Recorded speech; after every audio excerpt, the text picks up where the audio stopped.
Hello, it's Olimek. In today's video, we will be testing and reviewing VEVOR's diesel heater and see how long it takes to give us a warm air after starting up. It's gonna be useful when I'm working on my car in open garage and when the weather is cold. We'll find that out very soon. This 5 kilowatt diesel heater with 5 liter tank capacity consumes 0.16 to 0.52 liter per hour. It can raise indoor temperature from 8 to 36 degrees Celsius, and it can be adjusted from any area between 15 meters square to 20 meters square. It comes with 2 model displays. It can be controlled with display for both models, standard and high-end one that has Bluetooth function. We can control it with application on our phone, and the range will be 30 meters for this feature.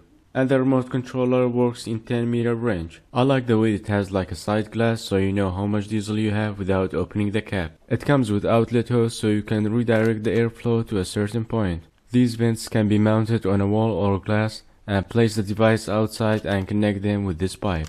In case if you want the device outside or somewhere else, this is intake filter and the hose, and this is the exhaust pipe. On the manual we can see the exhaust pipe is from the front and the filter pipe mounted from the back. The air filter will be mounted here and this will be the exhaust pipe. We can place the air filter like this or from the back. If we install the filter pipe from one side and the exhaust pipe should be from the other side. And all the pipes will be clamped down with these steel clamps. It will need a 12 volt battery source. Here I'm using my RC car's battery. I will solder this DINS connector on this wire. The reason I'm using this DINS connector and this battery, I can make this device portable and turn it on anywhere I want. I also have this alligator clip which I can connect it with DINS connector, and I can use any 12 volt battery source.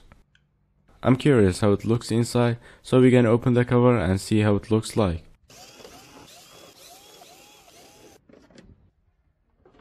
The turbine burner is in this plastic box. Looks like everything is compact. Here is the fuel line and here is the isolated wire coming out from the turbine. 5 liter diesel tank, nothing too special. And here is the fuel pump. It will pump the diesel from the tank to the turbine. I don't know if it's the right place. The display wire resting on the turbine, so I'm gonna tuck it here and keep it away from the turbine because this wire not heat isolated. Alright, now we're gonna put the cover back and solder the connector on the wire. You can just put the alligator clip so you can use it on any 12 volt battery. But for my application, this was the best idea. I have so many of these batteries, I can use it anywhere. The trick for soldering these connectors is to connect it with the other end so it dissipates heat during soldering. I already pre-soldered the wires and put the heat sinks on. Let's solder the connectors. Alright, next the air filter and the hose. Let's put it on and clamp it down from both ends.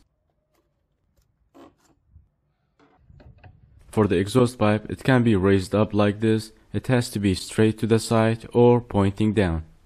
For the exhaust pipe, we're gonna put the muffler on and clamp it down and then install it on the device. I don't like how this filter at the back, it's kind of blocking the air inlet, so I bent this bracket that comes with the kit and screw it to the side. I used a flat screwdriver to make the hole a bit bigger, so I can put this clamp and 10mm bolt and bolt it down just like this. Right now nothing blocking the air intake and the filter looks way nicer at the side. Alright, let's fill the tank with diesel. I like to use these filters. It will extend the life of the fuel pump and any moving part in this device.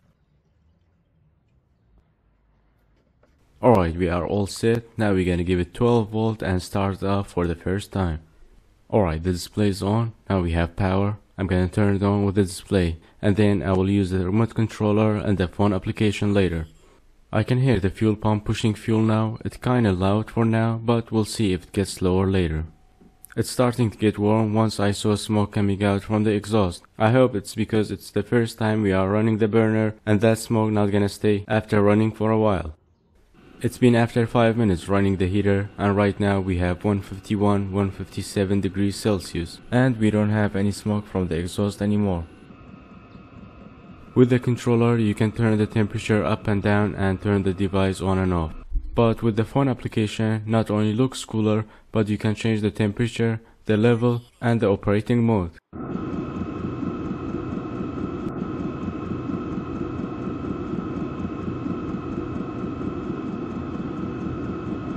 I put the outlet hose on and pointed towards me. It kept me warm when I was working on the car. be careful from this exhaust pipe, it can get extremely hot. I can put heat resisting isolator on it for safety reasons. So I did the spot cleaning for this seat and right now it still feels wet. So instead of turning the engine on and put the heater on and consuming that much gas, I turned on VEVOR's heater and redirected the airflow to the seat, and after a few minutes the seat got totally dry. Because it's portable and easy to transfer, right now I'm using it for my second YouTube channel's office. Here I'm working on 3D printing 8-scale Toyota Supra project. It has a 2-cylinder engine, manual transmission, and also disc brake. More about that on my second channel. I'm really impressed with this device and how easy it is to turn it on and how fast it gets warm. The product link and the discount code will be in the description box below for purchasing. Alright, that's it for this video. Hope you guys enjoyed the video as I did. Thanks for watching and I'll see you in the next one. Bye for now.